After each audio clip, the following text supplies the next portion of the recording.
नमस्कार दोस्तों, स्वागत है आपका मेरे आज के इस ऑडियो के अंदर।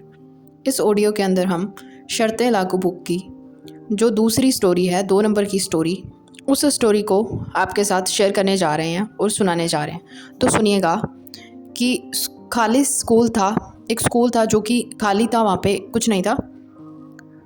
बहुत नाम था स्कूल का कि जनता इंटर कॉलेज लखनऊ में जिसका बोर्ड का सेंटर पड़ गया वह गंगा नहा लिया। मतलब स्कूल बहुत फेमस था। मास्टर जी के लोग के नाम बड़े मस्त हुआ करते थे। ऐसा लगता था कि किसी कहानी के पात्र हों। गणित के मास्टर साहब संतोष कुमार उर्फ भूत इसलिए क्योंकि वो मारते मारते भूत बना देते थे। विज्ञान त्यागी जी पढ़ाते क्या थे, घर पर ट्यूशन पढ़ाने बुला लेते थे। वो सोशियोलॉजी समाज शास्त्र वाली रोशनारा मैडम के साथ अक्सर पाए जाते थे। जैसा कि हर स्कूल के अंदर, सरकारी स्कूल के अंदर मोस्ट ऑफ द टाइम इस तरीके की चीज़ें मिल जाती हैं। अपने केबिन में कुछ ऐसे समीकरण सुलझाने की कोशिश में जिसको जालिम जमाना और आजकल के हरामी लड़के समझते ही नहीं थे। हिंदी वाले मास्टर साहब का नाम वाइट पिजन रखा था और हमेशा क्योंकि वो सफ़ेद कपड़े पहनते थे। हालात थोड़ी पतली रहती थी मास्टर साहब की। अब हिंदी मीडियम स्कूल के अंदर कोई हिंदी का ट्यूशन तो लेता नहीं था, तो सुखी जो उनकी तनख्वाह थी उससे ही उन्हें काम चलाना पड़ता था। बायोलॉजी के मास्टर साहब थे कुमार चंदन मोहन, लेकिन बहुत कम आते थे। सब बताते थे कि कानपुर में इनका अपना स्कूल है, और जब कभी आते थे तो वो सीधे टाइप के लड़कों को खड़ा कर देते थे और पूछते कि ये बताओ शादी कब करोगे। लड़का थोड़ा शर्माकर बोलता और गर्व से बोलता कि बिल्कुल करेंगे मास्टर साहब, आपको भी बुलाएंगे, ठीक है, ये बताओ शादी के बाद क्या करोगे। अब लड़का चुप हो जाता और क्लास के बाकी लौंडे ताली बजाने लगते, हंसने लगते। मास्टर साहब कहाँ आसानी से छोड़ने वाले थे। अबे बायोलॉजी की क्लास है, शर्माओगे तो छुट्टियाँ ही रह जाओगे, बताओ फिर क्या करोगे शादी के बाद। लड़का फिर चुप हो गया और क्लास के बाकी सारे लौंडे फिर ताली बजाने लगते। तभी पीछे वाली सीट से आवाज़ आती, ये कुछ नहीं करेगा मास्टर साहब, आप ही बता दो आपने क्या किया था शादी के बाद। अब मास्टर साहब चुप और क्लास के बाकी सभी लौंडे ताली बजाने लगते। तो मास्टर सामने से बोलता है कि कौन बोला बे, और वो नाराज़ होकर चले जाते हैं।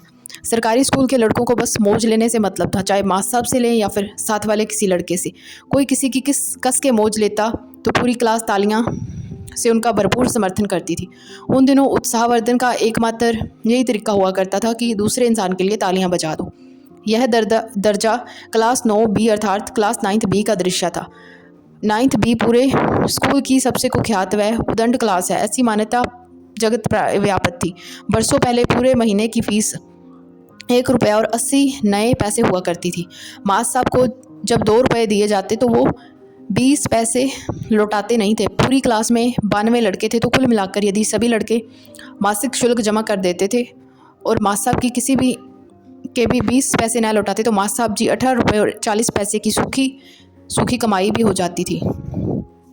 जैसे देश में गरीबी, भुखमरी, महंगाई और भ्रष्टाचार बढ़ा, उसी अनुपात में यहाँ की फ़ीस भी बढ़ी।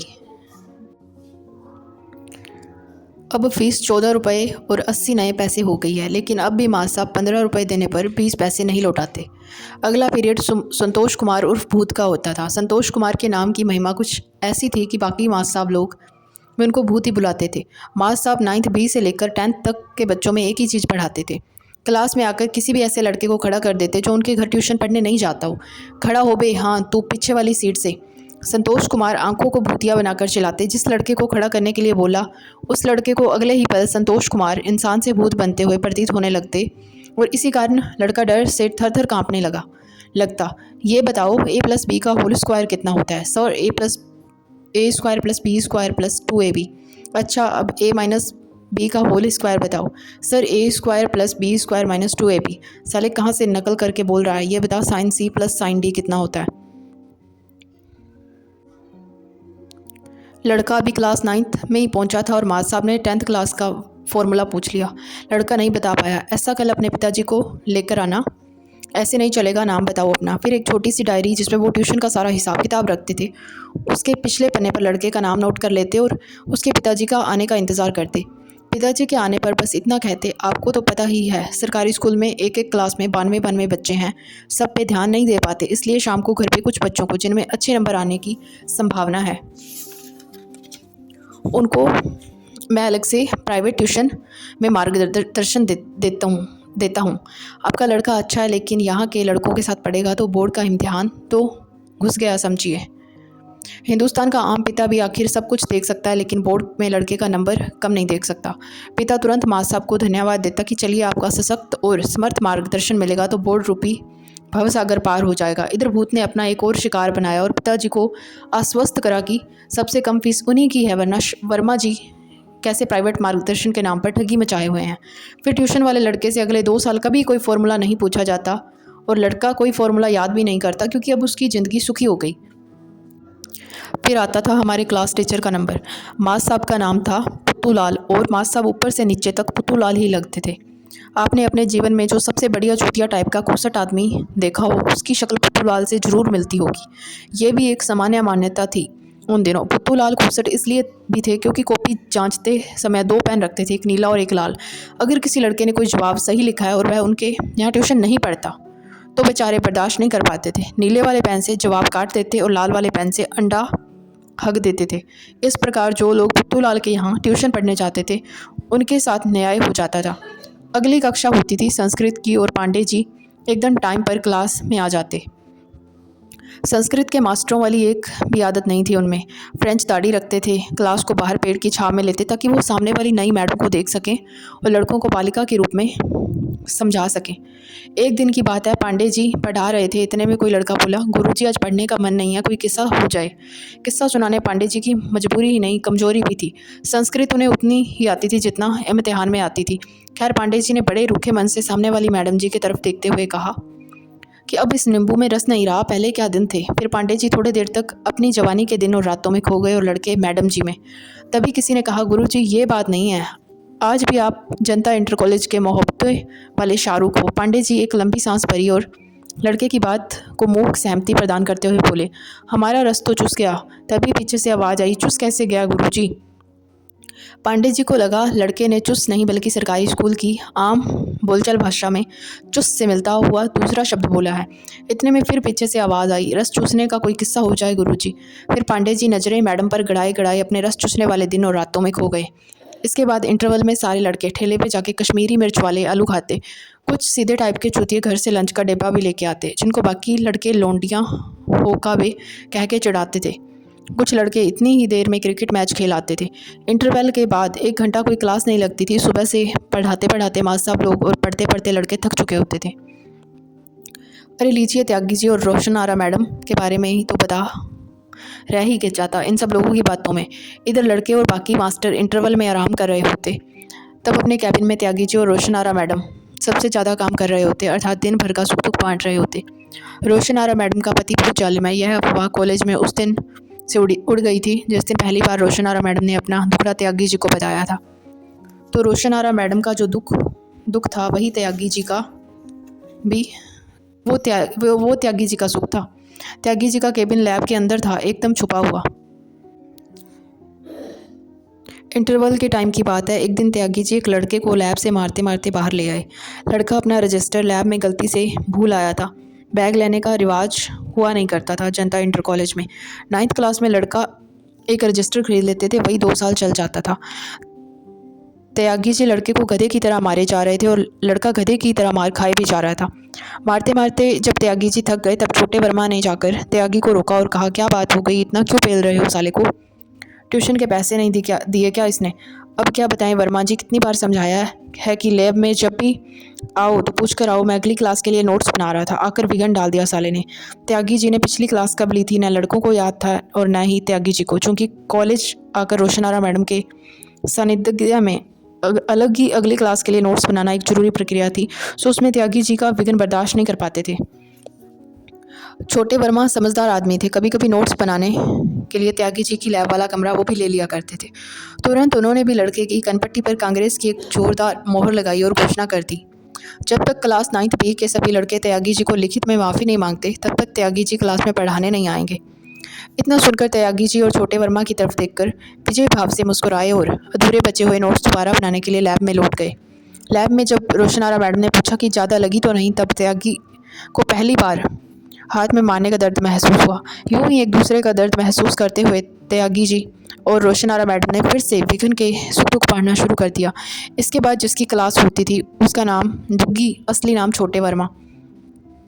छोटे वर्मा चरित्र से और पैसे दोनों से बहुत ही खर्चा पसंद आदमी था। दुग्गी नाम इसलिए पड़ा कि इनके दो चक्कर थे, एक घर वाली और एक बाहर वाली। जी नहीं, ऐसा बिल्कुल नहीं था। दुग्गी नाम की महिमा यह थी कि उनके दो चक्कर थे, एक बाहर वाली से और दूसरा भी बाहर वाली से। दूसरी बाहर वाली कॉलेज के स्टाफ में से थी, तो कभी कभार छोटे वर्मा त्यागी जी से अगली क्लास के लिए नोट्स बनाने के बहाने से लैब वाली केबिन ले लेते थे। वर्मा जी ने भी प्राइवेट मार्गदर्शन में कोई कसर नहीं रखते थे। हमेशा एक ही रंग की फटी हुई लुंगी पहनते और एक ही रोना रोते अपना ट्यूशन वाले लड़कों से। यार ये संतोष कुमार सी है, भूतनी का लड़कों के भविष्य के साथ खेलता है। अपने दोस्तों को उसके पास मत जाने देना। इस छमाही इम्तिहान में मेरा ही पेपर आ रहा है।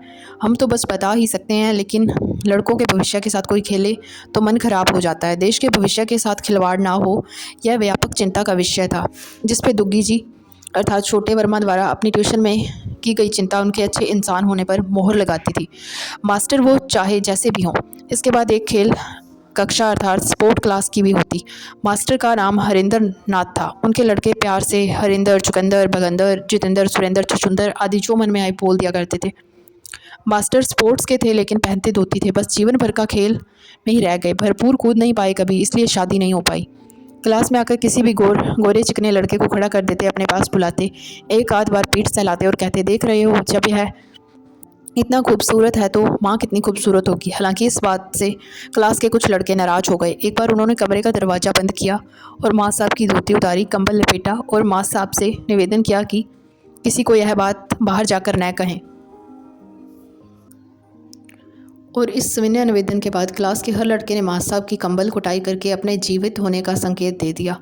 इसके बाद हरिंदर माँ साहब अगले एक साल क्लास नहीं आए। चूँकि माँ साहब आते नहीं थे तो लड़के नियम से अपने अपने स्पोर्ट क्लास के टाइम पर खेलने चले जाते थे। अगली और आखिरी क्लास होती थी मिस्टर JPN मिश्रा की। अपना नाम अंग्रेजी में ही लिखना पसंद करते थे।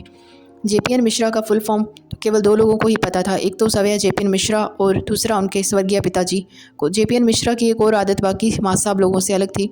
अक्सर स्कूल से निकल के जब घर जा रहे होते तो रास्ते में आनंद टॉकीज से गुजरते हुए साइकिल थोड़ी धीमी कर लेते। आनंद टॉकीज वही जहाँ केवल बाल सिनेमा ही लगता था, जिसको आम बोलचाल भाषा में लोग फालतू में ब्लू फिल्म बोल देते थे। पोस्टर ऐसे देखते थे जैसे पोस्टर के 5 मिनट आगे पीछे का भी दिख रहा हो। पोस्टर को अभी निहार ही रहे होते, इतने में क्लास का कोई हमारी हरामी टाइप लड़का प्रणाम गुरुजी करके साइकिल आगे निकाल लेता और JPN मिश्रा अगले दिन क्लास में लड़के को गिरा लेते थे कि ये सब देखना और सोचना भी आदर्श विद्यार्थी के लिए कितना गलत है। इससे वीर्य का नाश होता है और पढ़ने में मन नहीं लगता। खैर, ऐसे ही एक दिन मिश्रा जी क्लास में घुसते ही बोले, देखो बच्चों दिखाइए। गुरुजी पूरी क्लास एक साथ कोरस में चिल्लाई, देखो बेटा दिखाएंगे तो डर जाओगे। मिश्रा जी गुस्से में चिल्लाए।